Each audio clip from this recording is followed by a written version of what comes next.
Hello friends, మనము రొయ్యలు గోంగూర పచ్చడి చేసుకుందాము. ఇది నిల్వ ఉంటుంది. దీనికి ఫస్ట్ గోంగూర తీసుకోవాలి. గోంగూర అంతా క్లీన్ చేసుకొని ఆకులన్నీ ఒలుచుకొని నీడకి ఒక 2 days ఆరబెట్టాలి. సమ్మర్ కాబట్టి 2 daysలో ఆరిపోతుంది.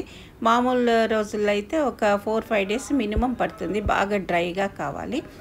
ఆకుని డ్రై చేసుకొని బాగా నూనె వేసుకొని నూనెలో ఈ గోంగూర ఆకుని బాగా వేయించుకోవాలి. ఇలా చేస్తే పచ్చడిలో వేస్తే బాగుంటుంది. లేకుంటే మనం ఉడకపెట్టామనుకోండి, అది తెలుసు కదా, ఉడికితే దాని టెక్స్చర్ వేరేగా ఉంటుంది. దీన్ని ఇలా మనము బాగా ఫ్రై చేసుకోవాలి గోంగూరని.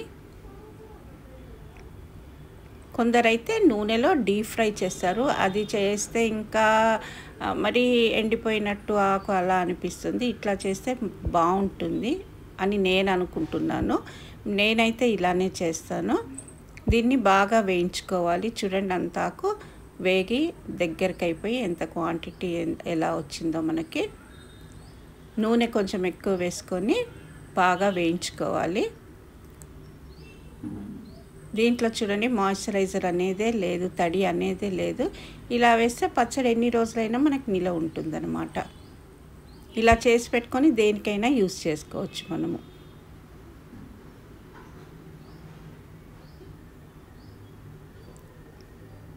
తర్వాత దీన్ని మనం ఏం చేస్తామంటే మిక్సీలో వేసుకుంటాము. మిక్సీలో వేసుకొని కొంచెం పేస్ట్ లాగా చేసుకుంటాము.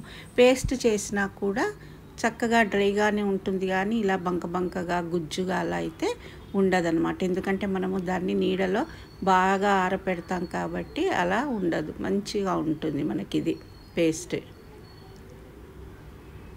వీడియో కొంచెం అటు ఇటుగా అయ్యింది,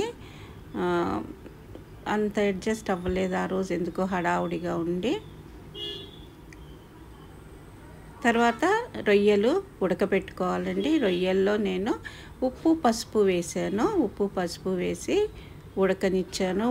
ఉడికేటప్పుడు మనము అందులో వాటర్ ఏం వేయొద్దు, ఎందుకంటే రొయ్యల్లోనే చాలా వాటర్ ఉంటుంది. ఒక 5 నిమిషాలకి అందులో చాలా వాటర్ వస్తుంది. ఆ వాటర్లోనే ఆ రొయ్యల్ని ఉడికించుకొని అంతా ఇనికిపోయేలాగా, మొత్తం ఎవాపరేట్ అయ్యేలాగా చేసుకోవాలి. చూడండి ఎంత వాటర్ వచ్చిందో.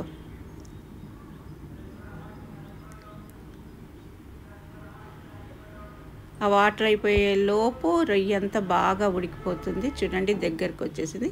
ఆ కొంచెం వాటర్ని కూడా కొంచెంసేపు ఉంటే అది కూడా మొత్తము ఎగిరిపోతుంది. దీంట్లో నేను ఓన్లీ ఉప్పు పసుపు వేసాను, ఏమీ వేయలేదు.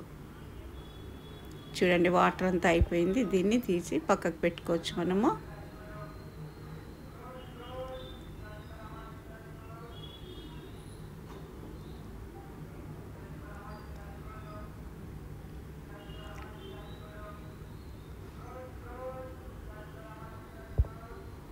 తర్వాత ప్యాన్ తీసుకొని అందులో నూనె పోసుకొని ఆ నూనెలో అల్లం వెల్లుల్లిపాయ వేసాము. మేము కిలో రొయ్యలు తెస్తే 2 kgs రొయ్యలు తెస్తే కేజీ రొయ్యలు అయ్యండి. అందులో నేను ఒక 1/2 kg పచ్చడి పెట్టాను. దానికి తగ్గట్టు నూనె పోసి అల్లం వెల్లుల్లిపాయ ఒక 3 పెద్ద స్పూన్ తోటి వేసాను. వేసి లావు పచ్చిమిరపకాయలు ఉన్నాయి అప్పుడు ఇంట్లో, అవి వేసాను. కరివేపాకు వేసాను. వేయించి ఆ అల్లం వెల్లుల్లిపాయ బాగా మంచి కలర్ వచ్చేంత వరకు, రా స్మెల్ పోయే వరకు బాగా వేయించుకోవాలి దాన్ని, అల్లం వెల్లుల్లిపాయని.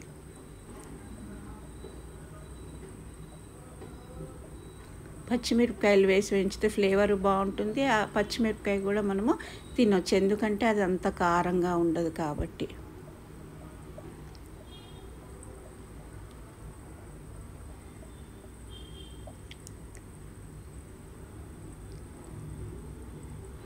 వేగిపోయినాక నేను రొయ్యలు వేసానండి.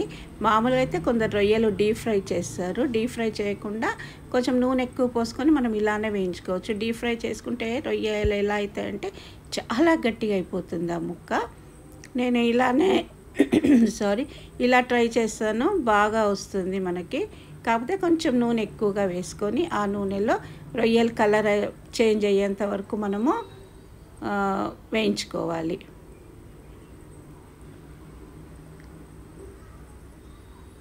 ఆ రోజు కొరియర్ అబ్బాయి వస్తా అన్నాడని చాలా హడావుడిగా చేసామండి. ఒంటిల్లంతా కంగాళిగా ఉంది. మరి తర్వాత అందులో ఉప్పు, కారము, ధనియాల పొడి, గరం మసాలా పొడి వేసుకున్నాను. కొందరు మెంతులు, జీలకర్ర పొడి వేసుకుంటారు, అది మన ఇష్టము. నేను మాత్రం గరం మసాలా పౌడర్ మనం ఇంట్లో చేసుకుంటాం కదా, అది వేసుకున్నాను.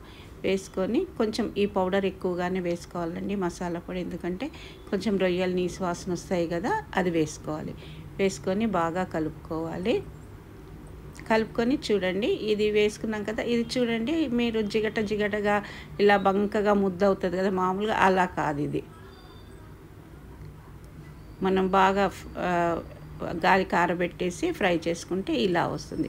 దీన్ని రొయ్యలో వేసి బాగా కలుపుకోవటమండి. నూనె కావాలంటే మనము మళ్ళీ పైనుంచి నూనె పోసుకోవచ్చు, కాకపోతే కొంచెంసేపు అయితే నూనె వస్తుంది మనకి, ఎందుకంటే గోంగూరలో చాలా ఆయిల్ వేసి మనం వేయించుతాము కదా, మళ్ళీ రొయ్యలలో కూడా నూనె ఉంది కదా, ఈ వేడి తగ్గినాక నూనె మనకి ఎలాగో కొంచెం బయటకు వస్తుంది. ఇంతేనండి, చాలా సింపుల్, చాలా రోజులు ఉంటుంది ఈ పచ్చడి, బాగుంటుంది కూడా. ట్రై చేయండి. ఛానల్ సబ్స్క్రైబ్ చేసుకోండి, షేర్ చేయండి, లైక్ చేయండి.